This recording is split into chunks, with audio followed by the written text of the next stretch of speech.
Selamat malam pendengar Radio Berita Kasih yang saya kasih Tuhan dimanapun Anda berada. Saya ucapkan selamat bertemu kembali. Salam Maranatha dalam Tuhan Yesus Kristus. Saya Dr. Stephen Einstein Liao, kembali bersama dengan Anda dalam acara Mutiara Kebenaran, untuk kita bersama-sama membahas firman Tuhan dari halaman kitab suci sendiri dalam perjanjian lama, untuk mendapatkan kebenaran yang begitu berharga yang diibaratkan dengan mutiara itu, saudara yang kasih Tuhan. Baiklah, selamat berjumpa kembali, dan kita akan masuk dalam sesi yang satu ini ke dalam Kejadian pasalnya yang ke-13. Ya, Kejadian pasalnya yang ke-13, dan pasal ini memiliki 18 ayat. Jadi ini bukan pasal yang terlalu panjang, tapi pasal yang mengandung kebenaran-kebenaran yang tentunya sangat berguna untuk kita. Bukankah Alkitab sendiri berkata bahwa segala tulisan yang diilhamkan Allah memang bermanfaat? Sungguh, saudara yang kasih Tuhan, Kejadian pasal 13 adalah bagian dari Alkitab yang diilhamkan oleh Allah itu. Oleh karena itu ia pasti bermanfaat bagi kita. Kita akan memasukinya. Dan bagi Anda yang masih baru dengan acara Mutiara Kebenaran, ketahuilah bahwa setiap sesi kita akan membahas satu pasal di dalam kitab Kejadian ini. Satu pasal, seperti malam ini kita akan bahas pasalnya yang ke-13, dan besok kita akan bahas pasal yang ke-14, demikian seterusnya. Dan sesudah kitab Kejadian selesai, kita akan maju lagi ke dalam kitab lain dalam perjanjian lama. Yang jelas bahwa acara Mutiara Kebenaran ini membahas firman Tuhan di dalam perjanjian lama. Oke, saudara yang kasih Tuhan, sebelum kita mulai, kita akan berdoa terlebih dahulu. Mari kita bersatu dalam doa.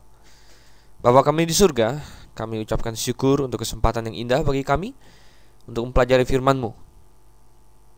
Walaupun kami jauh ya Tuhan, dekatkan kami melalui pembelajaran firman-Mu agar kami semakin mengerti apa yang tertulis di dalamnya. Pimpinlah ya Tuhan, kami tentunya menyerahkan setiap hati dan pikiran waktu ini ke dalam tangan-Mu saja, dan kami berdoa dalam nama Yesus Kristus. Amin. Jika Anda memiliki Alkitab di dekat Anda, saya undang Anda untuk membukanya bersama dengan saya dalam kitab Kejadian. Tentu tidak terlalu sulit untuk mencari kitab ini, karena ini adalah kitab yang paling pertama dalam Alkitab. Kitab yang ditulis oleh Musa. Kejadian, kita lihat pasalnya yang ke-13, saudara yang kasih Tuhan. Kejadian pasal yang ke-13. Dan Lembaga Alkitab Indonesia memberikan judul kepada bagian ini, Abram dan Lot berpisah. Sekarang kita lihat dulu ayat 1 hingga ayatnya yang ke-5 ya. Kejadian 13 ayat 1 hingga ayatnya yang ke-5. Demikian bunyi firman Tuhan. Maka pergilah Abram dari Mesir ke tanah Negeb dengan istrinya dan segala kepunyaannya, dan Lot pun bersama-sama dengan dia. Adapun Abram sangat kaya, banyak ternak, perak, dan emasnya. Ia berjalan dari tempat persinggahan ke tempat persinggahan, dari tanah Negeb sampai dekat Betel, di mana kemahnya mulai-mulai berdiri antara Betel dan Ai.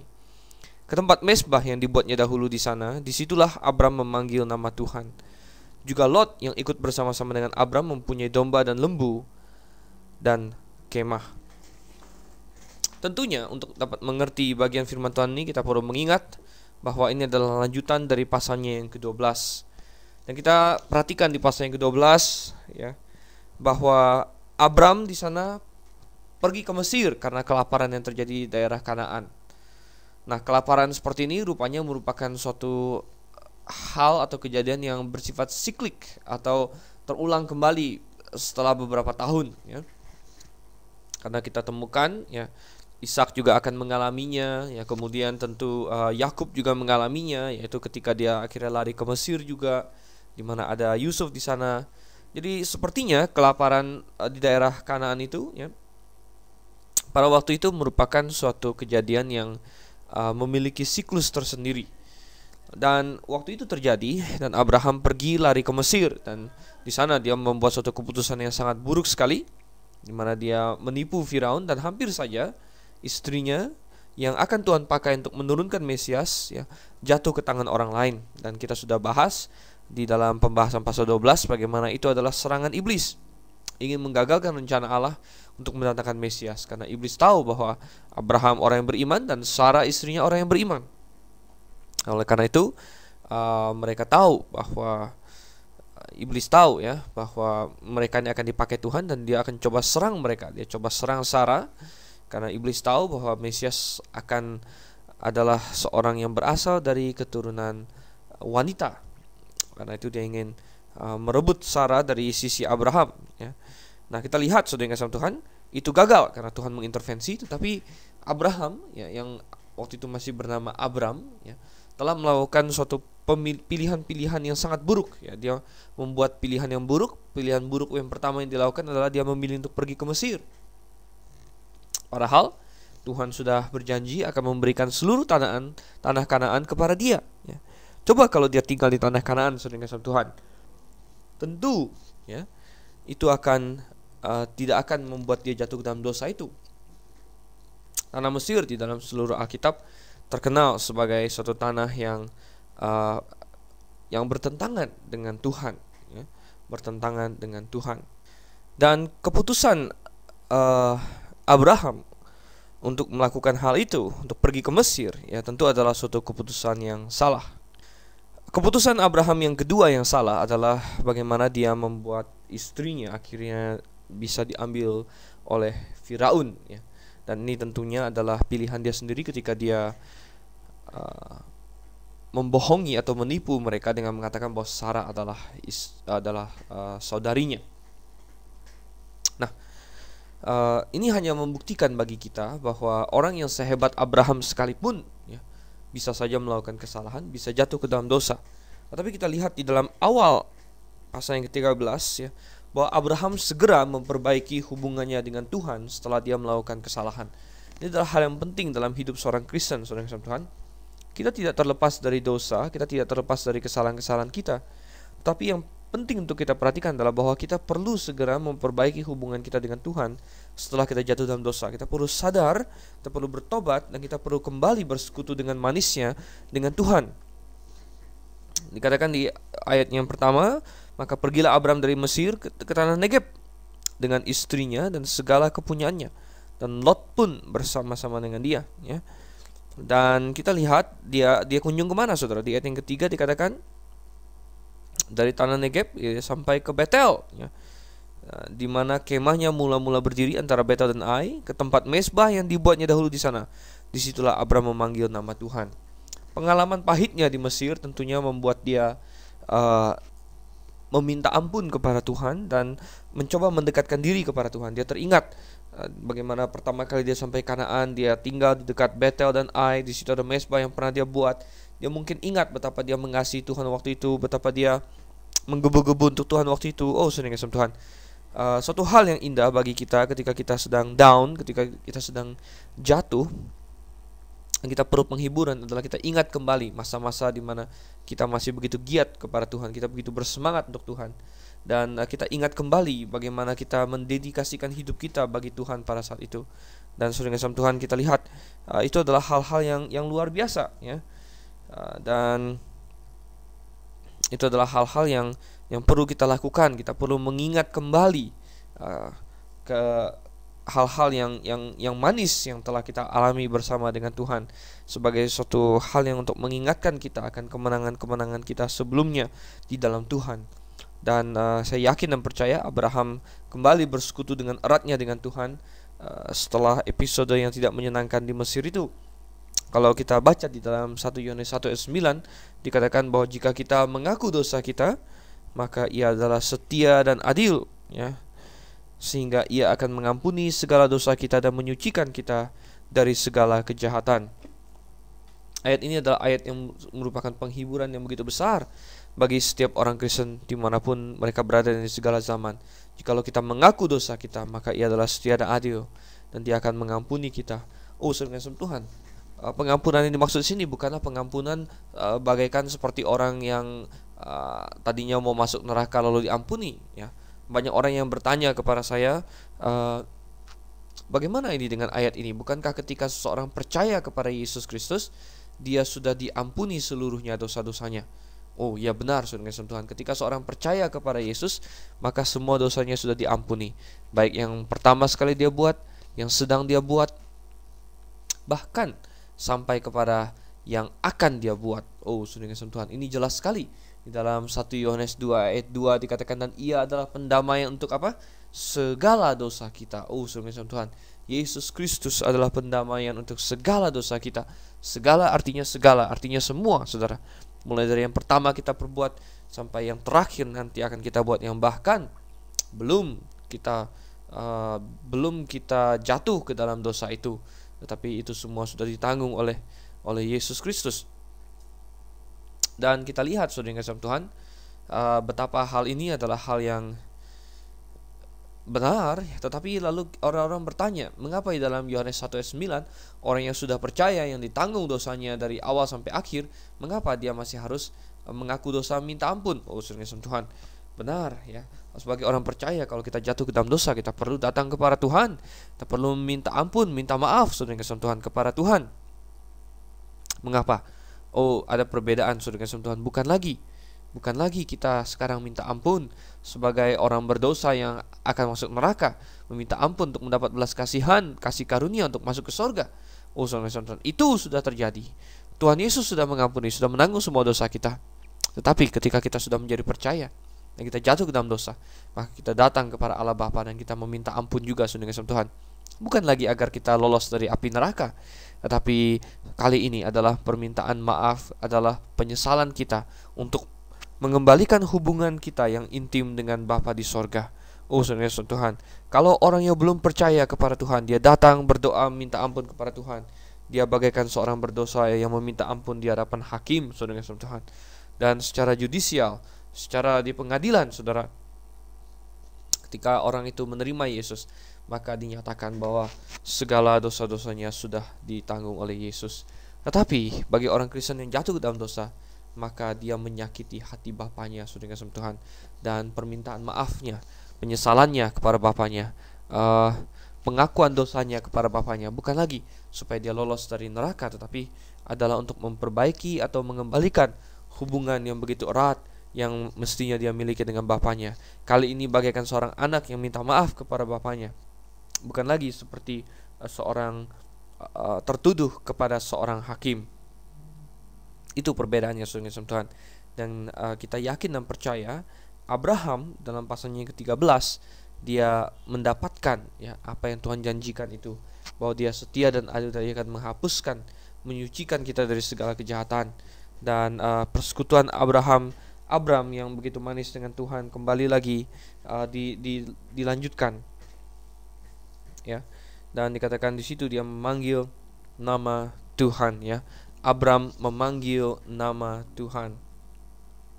Dan kita lihat bahwa ternyata bersama dengan Abram adalah Lot, saudara yang kasih Tuhan. Dan Lot di sini dikatakan dia juga ya mempunyai banyak sekali harta benda.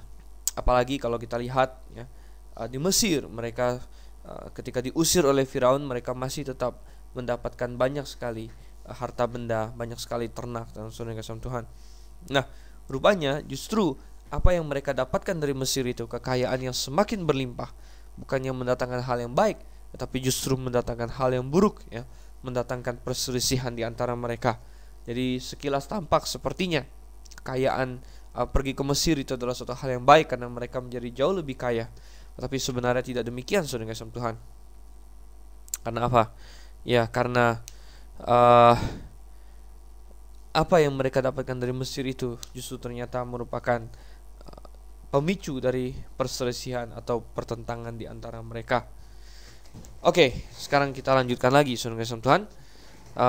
Ayat firman Tuhan dari ayatnya yang ke-6 sampai ayatnya yang ke-9 saudara kasih Tuhan ya.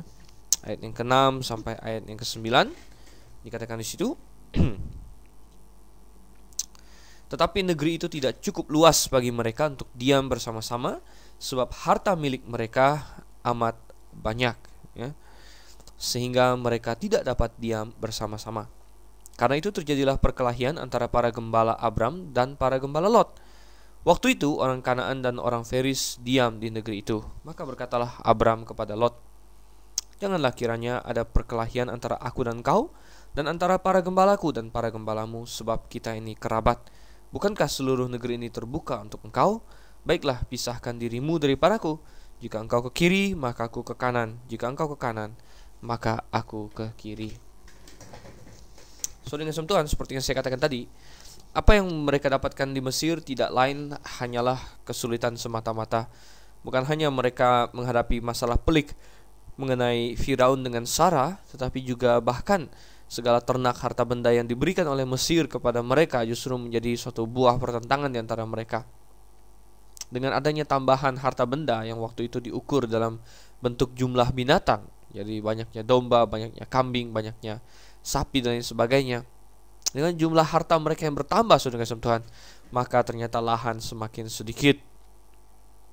Dan mulailah dikatanya terjadi perselisihan antara gembala-gembalanya Abram dengan gembala-gembala Lot. Saudara kasih Tuhan. Jadi kita melihat di sini dua orang percaya, bahkan yang masih keluarga, terlibat dalam perselisihan. Dan Abram memberikan contoh yang luar biasa kepada kita, bagaimana seseorang harus menghandle, mengatasi masalah-masalah seperti ini. Abram memutuskan untuk berkata kepada Lot bahwa tidak baik di antara mereka ada perselisihan. Sungguh, saudara kasih Tuhan, ini adalah konsep yang harus dipegang terlebih dahulu oleh setiap orang Kristen, bahwa jikalau mungkin, semungkin-mungkinnya, maka kita harus menghindari pertengkaran. Kita hidup dalam perdamaian. Di dalam Roma 12 ayat yang ke-18 dikatakan ada suatu petunjuk firman Tuhan di sana, suatu prinsip bahwa jikalau hal itu bergantung kepadamu, atau sedapat-dapatnya kalau hal itu bergantung padamu, hiduplah dalam perdamaian dengan semua orang. Jadi kita lihat Tuhan ingin kita hidup damai dengan semua orang, dan Abram kita lihat di sini menerapkan prinsip ini. Belum lagi bahwa pertengkaran yang dia alami sebenarnya adalah terhadap keluarganya sendiri, masih Lot, saudara kasih Tuhan. Dan kita hari ini pun sebaiknya tidak bertengkar dengan sesama saudara kita seiman, saudara kasih Tuhan, karena kita masih satu tubuh sebenarnya, ya, atau kalau satu jemaat satu tubuh, tapi kalau tidak satu jemaat maka kita saudara seiman. Coba saya ajak kita buka sedikit di dalam 1 Korintus pasalnya yang ke-6. 1 Korintus pasal yang ke-6, saudara Tuhan, saya akan bacakan ayat 1 hingga ayatnya yang ke-9, ya. Ini perikop yang cukup berhubungan dengan apa yang kita lihat terjadi antara Abram dengan Lot. Apakah ada seorang di antara kamu yang jika berselisih dengan orang lain berani mencari keadilan kepada orang-orang yang tidak benar dan bukan pada orang-orang kudus? Atau tidak tahukah kamu bahwa orang-orang kudus akan menghakimi dunia? Dan jika penghakiman dunia berada dalam tangan kamu, tidakkah kamu sanggup untuk mengurus perkara-perkara yang tidak berarti? Tidak tahukah kamu bahwa kita akan menghakimi malaikat-malaikat? Jadi apalagi perkara-perkara biasa dalam hidup kita sehari-hari. Sekalipun demikian, jika kamu harus mengurus perkara-perkara biasa, kamu menyerahkan urusan itu kepada mereka yang tidak berarti dalam jemaat. Hal ini kukatakan untuk memalukan kamu. Tidak adakah seorang di antara kamu yang berhikmat, yang dapat mengurus perkara-perkara dari saudara-saudaranya? Adakah saudara yang satu mencari keadilan terhadap saudara yang lain, dan justru pada orang-orang yang tidak percaya? Adanya saja perkara di antara kamu yang seorang terhadap yang lain telah merupakan kekalahan bagi kamu. Mengapa kamu tidak lebih suka menderita ketidakadilan? Mengapakah kamu tidak lebih suka dirugikan? Ya, tetapi kamu sendiri melakukan ketidakadilan dan kamu sendiri mendatangkan kerugian. Dan hal itu kamu buat terhadap saudara-saudaramu. Saudara kasih Tuhan, perikop yang sungguh menarik dan sungguh berkuasa, penuh dengan kuasa di sini, ya. Karena kita dapatkan bahwa justru orang-orang Korintus yang disindir oleh Paulus dan diajar, ditegur oleh Paulus di sini, melakukan kebalikan yang dilakukan oleh Abram, saudara kasih Tuhan. Abram menerapkan persis seperti apa yang dikatakan Rasul Paulus, tetapi orang Korintus sebaliknya, di mana mereka satu orang dengan orang lain memiliki perselisihan, kemudian mereka gontok-gontokan, bahkan sampai kepada taraf mereka membawa permasalahan mereka keluar, diperdebatkan di luar, bahkan sampai kepada orang-orang yang tidak percaya pun ya tahu dan dilibatkan, dan mungkin mereka pergi ke pengadilan dan lain sebagainya. Paulus melihat itu sebagai suatu hal yang memalukan, di mana terhadap orang-orang yang adalah saudara seiman, yang mereka bukannya bisa menyelesaikan sendiri masalah mereka, atau minimal ada orang Kristen lain yang berpengaruh yang dapat mereka datangi, yang dapat menjadi penengah di antara permasalahan mereka. Tidak ya. Mereka malah ngotot-ngototan dan lain sebagainya. Dan Paulus katakan, tidakkah kamu lebih suka dirugikan ya? Lebih baik menanggung sedikit rugi daripada nama Kristus dicemarkan, daripada orang menjadi menertawakan pekerjaan Tuhan ya karena kelakuan kita. Oh, sudah kasih Tuhan. Nah, apa yang dilakukan oleh Abraham justru kebalikan, dan adalah hal yang sangat baik sekali, di mana dia mulai tahu bahwa ada pertengkaran antara dia dengan Lot, dan dia yang ambil inisiatif untuk mengakhiri pertengkaran itu sebelum pertengkaran itu meluas ya. Sampai dengan saat itu baru gembala-gembala mereka yang bertengkar, dan Abraham tidak mau sampai mereka sendiri antara paman dengan keponakan yang akhirnya nanti bertengkar. Oh, sudah kasih Tuhan. Dan Abraham melakukan persis seperti apa yang dikatakan oleh Rasul Paulus. Tidakkah kamu lebih suka menanggung kerugian ya, walaupun sebagai orang yang tua, sebagai paman, sebagai pihak yang dituakan, Abraham memiliki hak sepenuhnya kalau dia mau ya untuk menyatakan, wah saya maunya begini, saya maunya begitu ya. Tapi kalau dia menyatakan, coba Lot kamu pindah ke tempat yang jelek itu ya, atau coba Lot kamu menyingkirlah dari saya, pokoknya negeri ini negeri punya saya, Tuhan sudah janjikan pada saya, tentunya Lot tidak akan setuju dengan Tuhan. Oleh karena itu Abraham menerapkan prinsip itu, bahwa dia lebih suka menanggung kerugian daripada ada masalah di antara mereka ya. Dan akhirnya dia pergi ya. Dia pergi kepada Lot, dia berembuk berdua, dan dia berkata kepada Lot, bahkan, kemana engkau pergi, aku akan pergi ke arah sebaliknya, engkau ke kanan, aku ke kiri, aku ke kiri, engkau ke kanan. Oh Tuhan, sungguh suatu demonstrasi bagaimana Abraham waktu itu ya sungguh-sungguh ingin menghindari masalah, sungguh-sungguh mengasihi keponakannya itu, dan lain sebagainya. Oh Tuhan. Nah, coba kita kembali lagi ke dalam Kejadian pasalnya yang ke-13. Ya, Kejadian pasalnya yang ke-13 ya. Dan kita lihat sekarang ayatnya yang ke-10 hingga ayatnya yang ke-13 ya.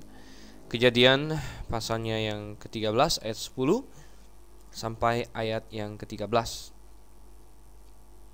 Demikian bunyi firman Tuhan.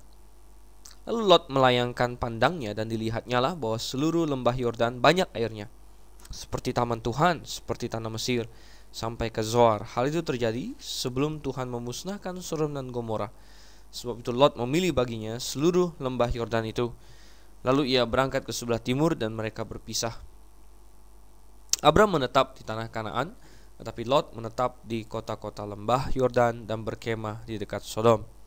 Adapun orang Sodom sangat jahat dan berdosa terhadap Tuhan.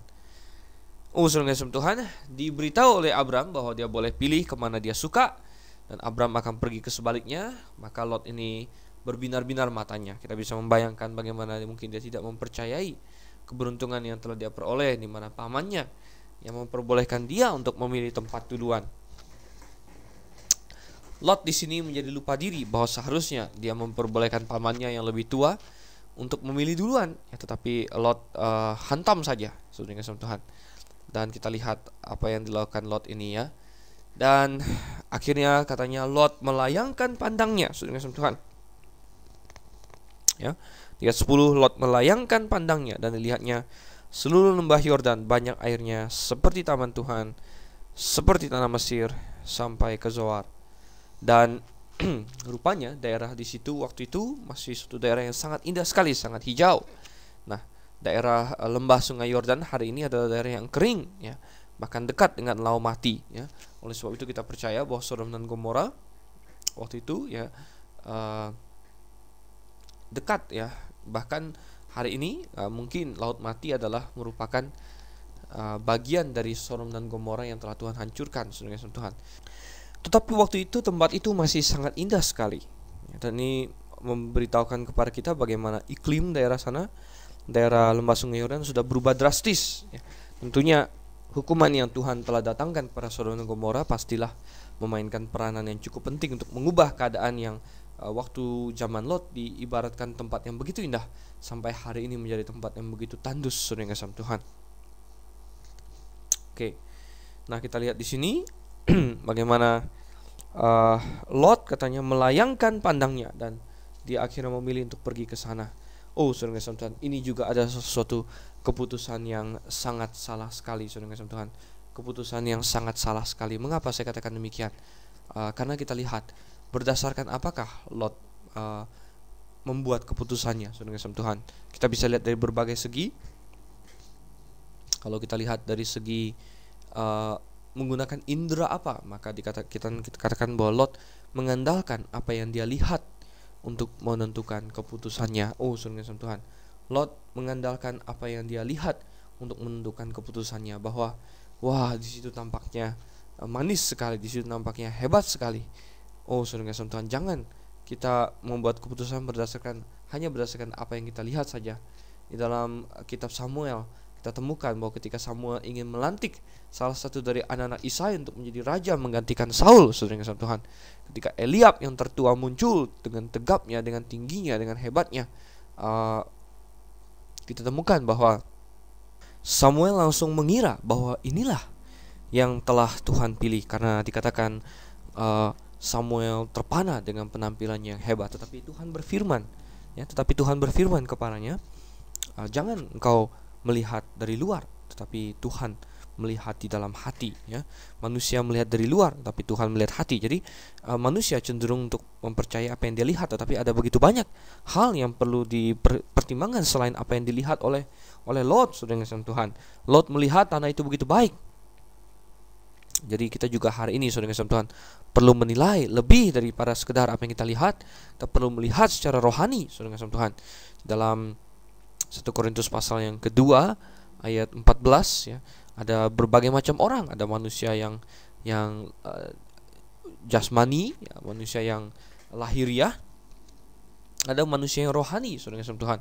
Dan manusia yang jasmani katanya tidak dapat mengerti hal-hal yang berasal dari Allah, karena memerlukan mata rohani untuk melihat itu semua. Oleh karena itu Anda memerlukan Yesus Kristus yang telah masuk dalam diri hati Anda untuk mencelikkan mata Anda, mata rohani Anda. Barulah Anda dapat melihat begitu banyak hal. Ya, betapa banyak hal yang oleh orang dunia ini anggap sebagai hal-hal yang penting, saudara kasih Tuhan, ternyata adalah hal-hal yang tidak penting. Dan Lot di sini mengandalkan apa yang dia lihat. Dia tidak memperdulikan, saudara kasih Tuhan, bagaimana status rohani dari Sodom dan Gomora ini. Dia hanya terpana berdasarkan apa yang dia lihat, apa yang material, apa yang kelihatan, saudara kasih Tuhan. Lot mementingkan uang, saudara kasih Tuhan. Dia melihat bahwa di sana dia bisa mendapat keuntungan yang besar, dia dapat melipat gandakan kekayaannya. Oh, tetapi saudara kasih Tuhan, dia tidak mempertimbangkan apa dampak rohani dari keputusannya itu. Nah, banyak orang yang salah dalam hal ini, di mana mereka membuat keputusan hanya berdasarkan pertimbangan-pertimbangan jasmani semata. Saudara kasih Tuhan, apakah Anda melakukan hal itu? Ada berbagai keputusan dalam dunia ini, dalam hidup ini, yang harus orang atau manusia ambil, saudara kasih Tuhan. Ada keputusan yang terpenting, keputusan tentang jiwa Anda, yaitu apakah yang akan Anda lakukan dengan Yesus Kristus yang telah mati di kayu salib itu. Anda bisa memilih untuk mengikuti apa kata orang, untuk melihat, ya, wah, ternyata kalau jadi Kristen mungkin ada tantangan, saudara kasih Tuhan. Mungkin kalau percaya kepada Yesus Kristus, Anda akan dikucilkan oleh keluarga. Mungkin kalau Anda menerima Dia sebagai Tuhan Juru Selamat, maka Anda akan mengalami berbagai hal yang mungkin kelihatan secara jasmani tidak enak, saudara kasih Tuhan. Tetapi kita lihat bagaimana apa yang terjadi, saudara kasih Tuhan, kalau Anda tidak memikirkan masalah rohaninya, bahwa tanpa Yesus Kristus kita semua akan mati masuk neraka. Ya, tanpa Yesus Kristus, kalau Anda belum menerima Dia sebagai Tuhan Juru Selamat, Anda pun harus menanggung dosa Anda sendiri. Dan itu berarti kematian yang kekal, yang begitu mengerikan di dalam neraka. Oh, saudara yang kasih Tuhan, jangan tunda-tunda, ya, buat keputusan yang benar, bukan berdasarkan apa yang kelihatan saja, saudara yang kasih Tuhan. Banyak orang juga dalam berbagai hal, dalam memilih gereja, saudara yang kasih Tuhan, mereka tidak memperdulikan masalah rohaninya, betapa benar gereja itu, apakah mengajarkan kebenaran, apakah sesuai dengan firman Tuhan. Tetapi mereka lebih memikirkan hal-hal yang kelihatan. Berapa besar bangunannya, berapa banyak AC-nya, berapa hebat band musik-musik yang menyertainya. Berapa banyak orang yang berpikir seperti itu, saudara kasih Tuhan. Sungguh menyedihkan, sungguh disayangkan. Yang mereka membuat keputusan yang salah dan salah dan salah lagi, karena mereka tidak mengikuti apa yang difirmankan di sini, saudara kasih Tuhan. Kita dapatkan, saudara kasih Tuhan, bahwa begitu banyak orang, ya, mereka berpikir seperti Lot. Mereka mengambil keputusan seperti Lot, ya. Dalam berbagai aspek hidup ini, saudara, mereka hanya mementingkan hal-hal jasmani saja, uang, keuntungan, ya, hal-hal jasmani. Wah, nih gereja, ya, ramai sekali orangnya, saya mau pergi ke sini saja. Walaupun salah, saudara Tuhan, dia tetap mau pergi ke sana. Atau ada orang juga yang mempertimbangkan hubungan teman. Oh, banyak teman saya di sini, jadi saya mau pergi ke sini. Walaupun itu adalah salah adanya. Banyak yang entah karena ini, entah karena itu, mereka tidak mau bergabung dengan yang benar. Oh, saudara Tuhan, radio berita kasih telah menyuruhkan kebenaran secara lantang kemana-mana, saudara Tuhan. Dan Anda yang telah merespon, telah ambil bagian, oh, sungguh suatu hal yang luar biasa. Tetapi bagaimana dengan Anda yang masih entah dengan banyak alasan ini itu, ya, menolak untuk datang kepada kebenaran? Maka itu Anda sama seperti Lot yang membuat suatu keputusan yang fatal. Dia pergi ke dekat Sodom, saudara Tuhan. Dikatakan di situ, ya, adapun orang Sodom sangat jahat dan berdosa terhadap Tuhan. Oh, di sini ada satu masalah kontaminasi, saudara Tuhan. Mungkin Lot bukanlah orang yang jahat, ya, tetapi dia memilih untuk tinggal di tengah-tengah orang yang jahat, sehingga akhirnya, saudara Tuhan, kejahatan itu pun sampai kepada dia juga. Dan ini adalah suatu hal yang pantas untuk kita renungkan, bahwa kita pun disuruh untuk menjauhkan diri dari apa yang jahat, agar kita jangan terlibat dalam hal seperti itu, saudara Tuhan. Dan kita dapatkan, ya, betapa Lot, ya, telah mendekatkan dirinya justru bukan kepada Tuhan. Dia mendekatkan dirinya kepada orang-orang yang, ya, begitu bejat di kota Sodom itu, di mana mereka tidak takut akan Allah sedikit pun, ya. Kalau kita akan baca nanti kejadiannya di pasal-pasal berikutnya, bagaimana, ya, justru, ya, apa yang dianggap sebagai hal yang baik pada awalnya, karena hanya mengandalkan mata jasmani tanpa menggunakan mata rohani untuk melihat apa yang sedang terjadi, maka itu pastilah sesuatu yang gagal, saudara Tuhan. Satu hal yang menarik yang saya dapatkan dari perikop ini, kalau kita lihat di ayatnya yang ke-12, dikatakan bahwa Lot menetap di kota-kota lembah Yordan dan berkemah di dekat Sodom. Dia berkemah di dekat Sodom. Tapi belakangan, saudara Tuhan, ketika kita baca di dalam pasalnya yang ke-19, di mana Lot di situ sudah tinggal di dalam kota Sodom itu sendiri. Dan ini menunjukkan kita adanya suatu progresi, suatu kemajuan di dalam kejatuhan Lot ini. Tadinya dia tidak mau dekat-dekat dengan Sodom, ya, kemudian dia melihat Sodom itu indah, dia mulai berkemah dekat Sodom, dan lama-kelamaan dia tinggal ke dalam Sodom, saudara Tuhan. Dan ini merupakan suatu proses yang sering terjadi, mana orang-orang yang percaya, mereka tidak mau untuk, atau mereka menolak untuk memisahkan diri dari dunia ini, mereka akan semakin lama semakin tertarik ke dalamnya. Sungguh, saudara Tuhan, apa yang dilakukan Lot ini menggambarkan banyak pilihan yang dilakukan oleh orang Kristen, baik itu dalam dia memilih gereja, di mana dia lebih memilih hal-hal yang duniawi, ada AC, ada ini, kemudian daripada ke gereja yang benar, walaupun kecil di ruko dan sebagainya. Tapi Tuhan ingin orang yang memilih kebenaran di atas semua itu, saudara Tuhan. Ataupun dalam pilihan-pilihan lain, apa yang akan Anda pentingkan dalam hidup ini? Apakah Anda akan mementingkan mencari uang? Apakah Anda akan mementingkan untuk hal-hal duniawi? Oh, saudara Tuhan, mencari uang tentunya hal yang perlu kita lakukan, karena itu adalah kebutuhan kita, saudara Tuhan. Tetapi jangan kita jadikan itu prioritas nomor satu dalam hidup kita. Kita jadikan Tuhan prioritas nomor satu, di atas segala-galanya, di atas uang, saudara Tuhan, di atas karir, di atas semuanya Tuhan nomor satu, dan kita akan menyembah Dia dan kita akan berbakti kepada Dia. Itu adalah suatu tekad yang benar.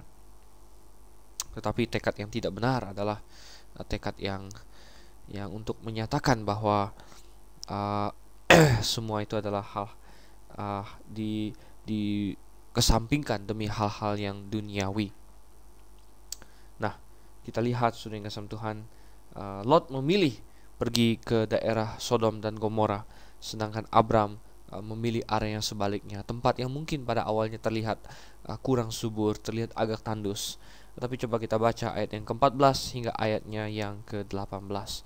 Ayat yang ke-14 hingga ayatnya yang ke-18, saudara yang kasih Tuhan.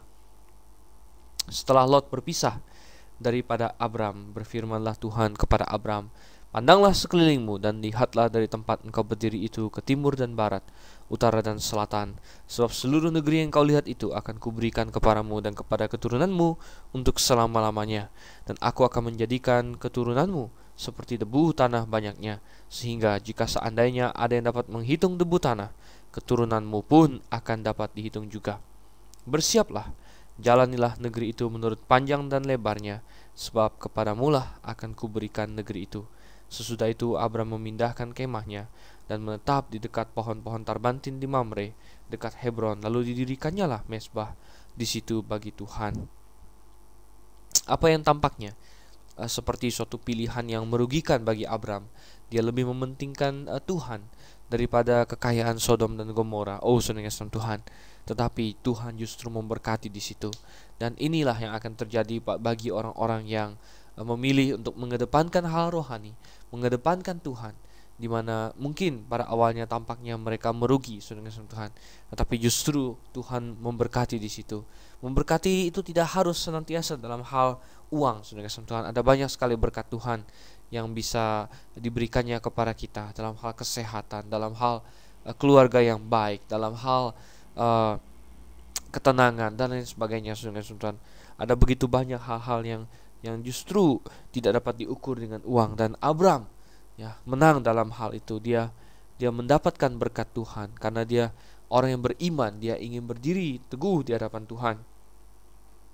Dan Tuhan, ayatnya yang ke-14 hingga yang ke-18 memberkati kembali dia, dan dia di sini Tuhan menegaskan kembali janji yang telah Tuhan janjikan sebelumnya kepadanya, bahwa seluruh tanah ini baik dari timur, barat, utara, selatan akan diberikannya kepada Abram untuk selama-lamanya.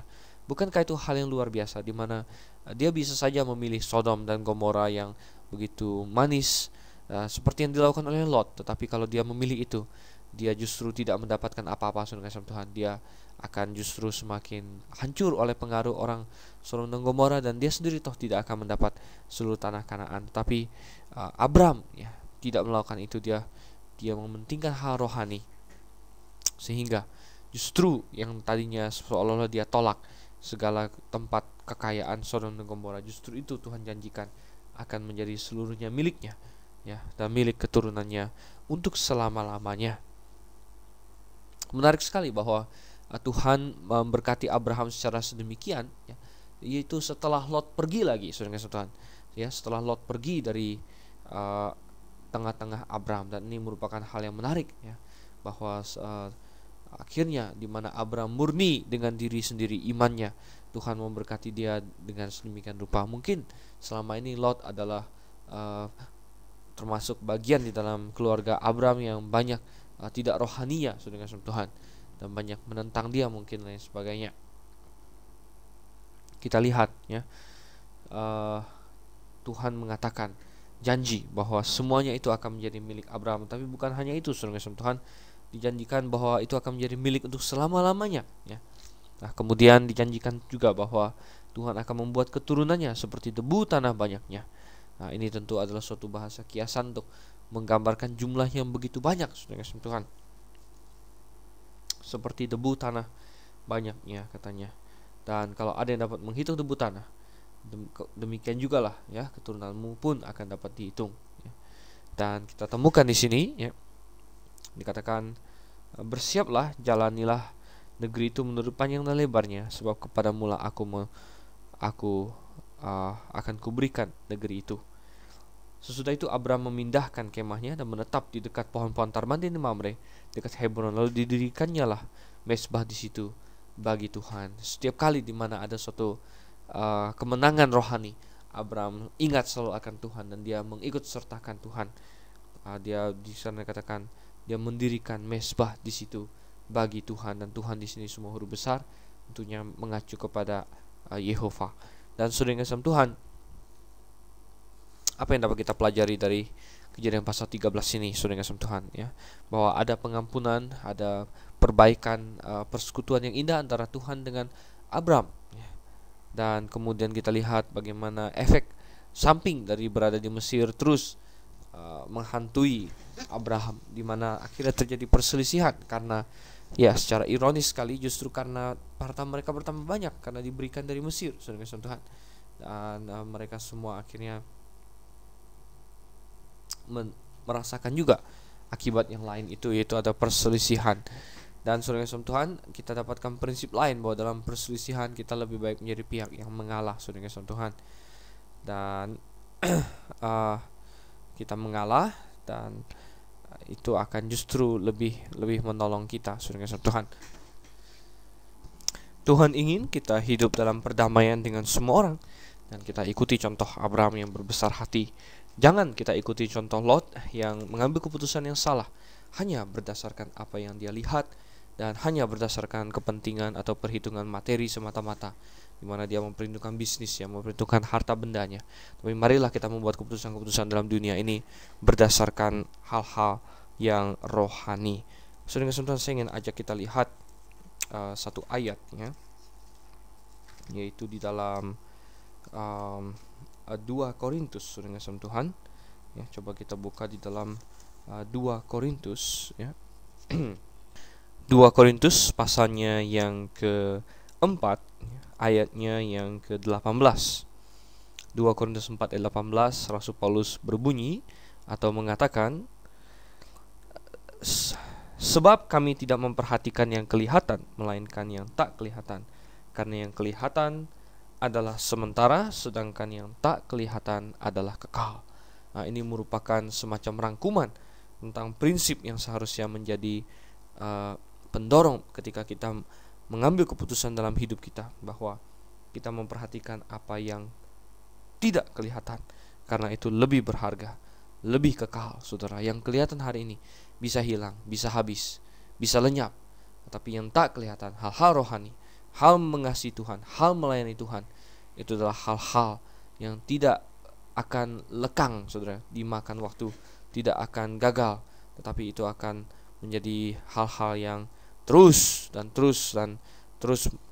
berkembang dan mengerjakan kemuliaan bagi kita nanti, saudara Tuhan. Baiklah, kiranya pembahasan firman Tuhan kita pada malam hari ini menjadi suatu hal yang mengingatkan kita semua akan betapa pentingnya mengambil keputusan yang benar. Dan ketika Abraham mengambil keputusan yang benar, yang bukan berdasarkan jasmani dan materi, tapi berdasarkan pertimbangan-pertimbangan rohani, maka Tuhan toh memberkati dia, saudara Tuhan. Dan Tuhan bahkan menjadikan dia bapa segala orang yang beriman, dan dia disebut sebagai sahabat Allah. Itulah sosok Abraham, saudara Tuhan. Mari kita belajar bersama dari Abraham, dan tentunya kita sangat berterima kasih kepada Tuhan yang sudah mencatatkan bagi kita semua hal ini. Dan saat ini tentunya kita akan undur diri dulu, karena pasalnya tidak terlalu panjang, maka pembahasan kita juga tidak perlu terlalu panjang, tapi yang penting adalah kita lakukan itu di dalam kehidupan kita sehari-hari.